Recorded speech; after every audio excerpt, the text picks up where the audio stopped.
Yo creo que en Boyacá reina el miedo, porque la gente no pone la cara a las denuncias. Después de la mesa que tuvo hace unos días y por supuesto, digamos, parte de lo que ha dicho Felipe, lo que ha dicho Daniel, sobre esos diferentes clanes que están enquistados y que no nos podemos negar que tienen alcances criminales, ¿cómo está la situación de los denunciantes en el departamento de Boyacá? Por supuesto, digamos, ¿ya le están poniendo la cara a las denuncias o qué ha sucedido y cuál es el miedo del que usted habla?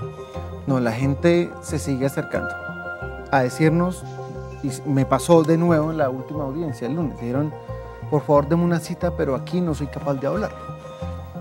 Pero eso pasó, que fue lo mismo que sucedió la primera audiencia. Otras personas simplemente se acercaban y dejaban documentación en físico y se iban sin decir, este es un caso X o Y. Entonces el miedo sigue persistiendo. Pero también creo que es un miedo no solamente a la vida de las personas, sino también que muchos denunciantes han dicho, mire, porque yo me puse a pelear por este caso, me quedé sin empleo, me dejaron sin trabajo a mi familia, a mi hermana, a mi esposa. Entonces también el miedo tiene que ver no solamente con la vida, sino también con esas condiciones materiales, porque desafortunadamente en Colombia, en muchas regiones, el empleo está dado por lo público. Entonces cuando usted denuncia a su jefe, pues ¿qué le pasa? Pues que lo terminan echando.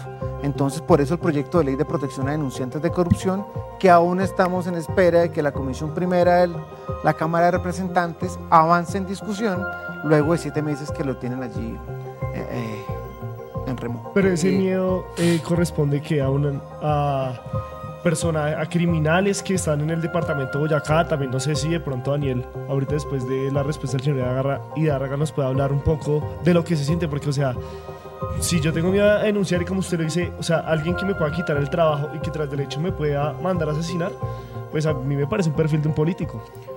Pues seguramente no nos han llegado una denuncia concreto frente a alguien, solamente son personas, son denuncias contra personas indeterminadas. Sabemos de un par de casos donde han solicitado medidas de protección a la UNP. Nos preocupa en particular la vida de un par de denunciantes que tienen, digamos, un liderazgo importante en Boyacá. Eso se ha solicitado a la UNP porque les han reducido las medidas de seguridad, pero es que desafortunadamente la gente se sigue presentando con la cara tapada a hacer denuncias. Hubo un denunciante con el rostro tapado. ¿Sí? Personas que, como les digo, piden cita a espaldas de la audiencia para que puedan denunciar de manera tranquila. Eso quiere decir que hay miedo. 2, que claramente viene de delincuencia en todas sus formas, en formas de corruptos, en formas seguramente de otro tipo de negocios asociados a la corrupción y que hoy tienen a Boyacá y a muchas partes de Colombia en la misma situación. Esto no solamente pasa en Boyacá.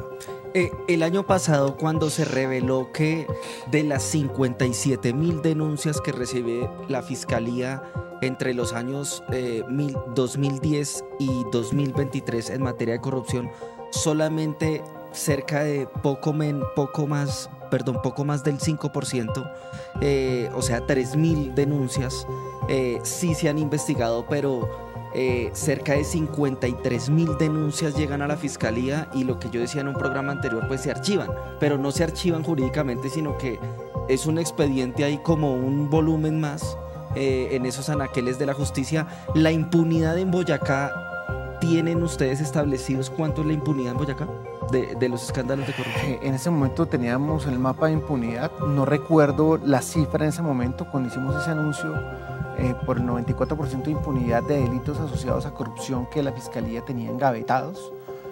No recuerdo la cifra en Boyacá, pero hay una persona del público en la audiencia dijo algo muy cierto que puede ser un indicador importante. 95.7 dice el informe. Ajá, ok. No ha habido una sola condena por corrupción en Boyacá. Eso ya dice todo. Eso ya lo dice todo. ¿Bien? Entonces, si le sumas las amenazas, si le sumas el miedo y que no haya habido una sola condena, uno dice, pues aquí algo pasa. ¿Bien? Y esa es nuestra preocupación. Y quiero agregar, antes de ir con Daniel, pero ¿cómo es ese trámite, secretario, de la relación que existe con la presidencia, en el sentido en que digamos, en mi opinión como periodista y porque nosotros aquí lo hemos venido trabajando y conocemos esta labor, yo sí creo que la Secretaría de Transparencia ha mostrado una diligencia diferente a lo que fue, digamos, el SAR anticorrupción de Duque, de Uribe, de Juan Manuel Santos, que eran puestos de corbata. Yo sí creo que obviamente es legítimo criticar a Hidárraga, pero también ver que es una secretaría que ha estado abierta a denunciar estas cosas. Pero mi pregunta va en el sentido, cuando llega esa información a la presidencia, ¿cómo ustedes gestionan que se pueda investigar o que se pueda, digamos, enviar a la fiscalía una alerta? Porque aquí nosotros tuvimos a Deiber Parra y Deiber Parra contaba todo este mecanismo de comunicación con la presidencia que radican cartas. Él advirtió desde noviembre lo de Snyder Pinilla, le dirigió una carta al presidente Gustavo Petro. Esa carta no iba dirigida a usted, pero no yo llegó. sí quiero saber cómo sucede eso, porque es que Deiber Parra, como lo revelamos acá, entregó 8 carpetas de la mega corrupción en Sabana de Torres, pero para la funcionaria de la presidencia, Claudia Murillo, eso fue como los fiscales que van poniendo ahí derechos de petición y hacen unas respuestas muy formales. Cuando ustedes reciben informaciones como la que habla Daniel sobre Diego Cancino, la que estoy hablando yo de Deiber Parra, ¿cómo se tramitaría eso? ¿Cuál es el mecanismo correcto para que este nido de alcantarilla de corrupción que hay en este país sí se pueda denunciar y sí se pueda, digamos, sacar de la impunidad? En primer lugar, la Secretaría de Transparencia no es organismo ni judicial ni investigación. 2, nosotros recepcionamos denuncias y a diferencia de, respetuosamente lo digo, de mis antecesores en el cargo, nosotros hoy nos tomamos el trabajo de hacer una mínima verificación para poner en conocimiento a las autoridades de investigación. ¿Qué sucedía antes? Decían que Pepito al parecer está robando una plata y es el ministro de alguna entidad pública, y lo que hacía la Secretaría de Transparencia era trasladarle a ese denunciado: mire que están diciendo que usted es un corrupto. Pues no pasaba nada. Bien, muy similar a lo que terminó pasando con la denuncia de Snyder. Bien, caso de Deiber Parra. Claro, pero Sobre contra Snyder sí. Pinilla. En ese caso, pues lo mismo. No se le puede trasladar al denunciado que lo están denunciando. Eso es lo que hemos querido acabar en la Secretaría de Transparencia. Hemos logrado hacerlo en lo que nos ha llegado a nuestro despacho, que no fue el caso este que tú mencionas, por lo cual la Secretaría de Transparencia puso la queja ante la oficina de correspondencia porque ese caso no llegó a la Secretaría de Transparencia cuando tendría que haber llegado, por una parte. En segundo lugar, nosotros no tendemos de oficio, es decir, yo no digo, aquí hay un caso, entonces voy a meterme. No, nosotros recepcionamos denuncias y a partir de eso trabajamos. Como en el caso que plantea Daniel, que dice el hoy viceministro del Interior denunció, lo que llega directamente a entidades, si no nos ponen en conocimiento, digamos, formal, yo les pido que comprendan que hay una serie de formalidades propias del Estado, sin los cuales yo también me puedo poner en peligro jurídico ante la Procuraduría, porque dirán, es que yo se la tengo velada a X o Y persona. No, es que yo actúo... Tiene un conflicto de interés, sí, ¿saben qué caso? Yo actúo Claro. de oficio, me ponen en conocimiento y yo actúo, no por capricho. Entonces, lo que necesitamos es que cuando lleguen los casos a la Secretaría de Transparencia, efectivamente la Secretaría de Transparencia actúe, porque nos llegaron casos en Boyacá el lunes, es que eso se lo anuncié en 2013 a la Secretaría de Transparencia y no pasó nada. Entonces, la debida diligencia de absolutamente todos los funcionarios públicos, entre los que me incluyo, tiene que ser que las cosas que lleguen formalmente a su despacho de conocimiento le haga el trámite con diligencia, es decir, con cuidado, no simplemente se lo envía al denunciado para ver qué responde el denunciado, sino para que los organismos de control avancen. En casos donde, como el que informa Daniel, donde hubo una denuncia hace tal vez un par de años sobre unos casos, con pruebas, con todo, mi deber hoy, me comprometo con Daniel, es solicitarle a la Fiscalía que diga qué pasó con ese proceso. Si el ex concejal y hoy viceministro del Interior colocó la denuncia con un acervo probatorio, la Fiscalía tiene que decirle al denunciante, mire, su caso va en estas pruebas o lo archivamos por tal criterio jurídico, pero eso es lo que no puede quedar, que es precisamente, yo entiendo el reclamo de Daniel, hay cosas que se han denunciado y no pueden quedar engavetadas porque eso no es justo. Daniel, quisiera preguntarte sobre ese miedo que reina en Boyacá y tú cómo lo has percibido, y si netamente pues esto tiene que ver también con que en la mesa, como le dijo el secretario, no se hayan presentado estos temas sobre la mesa.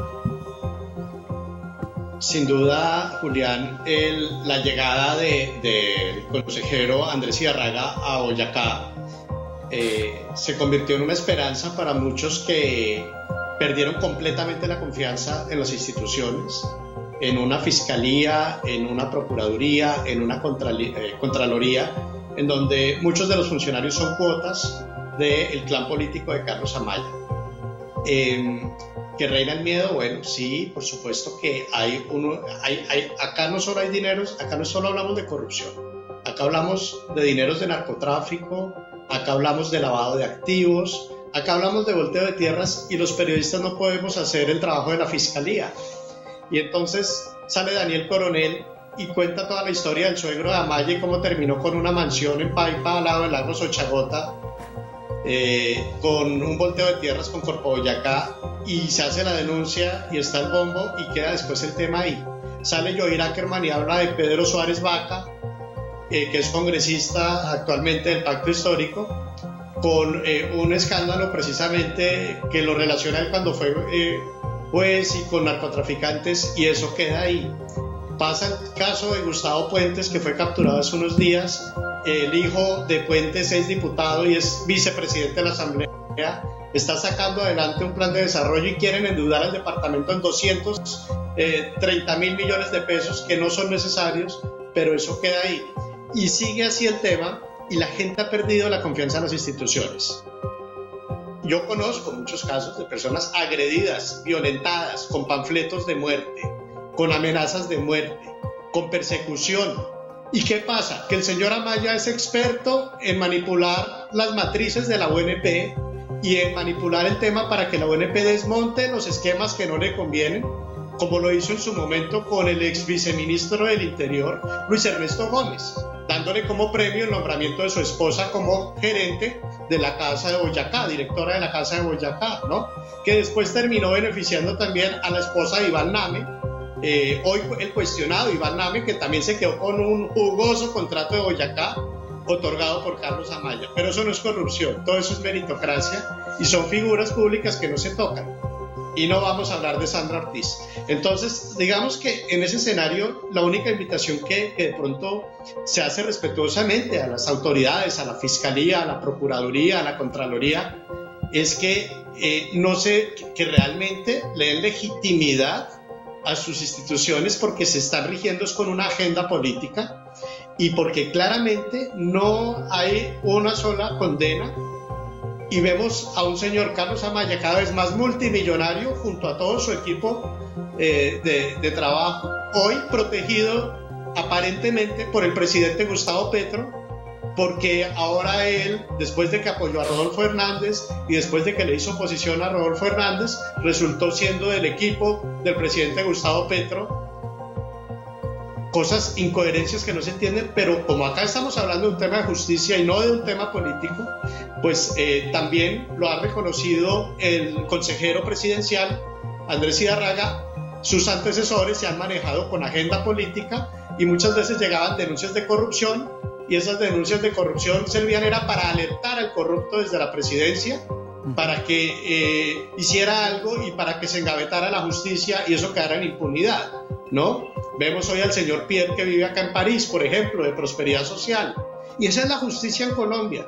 Entonces queda la siguiente reflexión, señor consejero presidencial Andrés Ziyarraga. Nosotros los periodistas no podemos hacer el trabajo de la Fiscalía. No nos interesan los debates políticos, pero todo lo que se ha mencionado acá no es una investigación de Daniel Mejía. Ahí está Daniel Coronel, ahí está Joir Ackerman, ahí hay un Clemencia Torres, acá hay muchos periodistas más, Juan Pablo Calvás, que bueno, le han nosotros puesto acá y que han hecho más que la Fiscalía. Nuestro programa. Y por supuesto el tercer canal de Colombia. Nuestro sí, programa, o sea, los informes que tú has hecho. Y además el programa que hicimos de Sandra Ortiz ha sido un programa con más de 200.000 vistas que habla de todos estos temas de narcotráfico de Boyacá. Ayúdanos a seguir con nuestra labor periodística a través de nuestro NEC y DaviPlata 310-779-3518.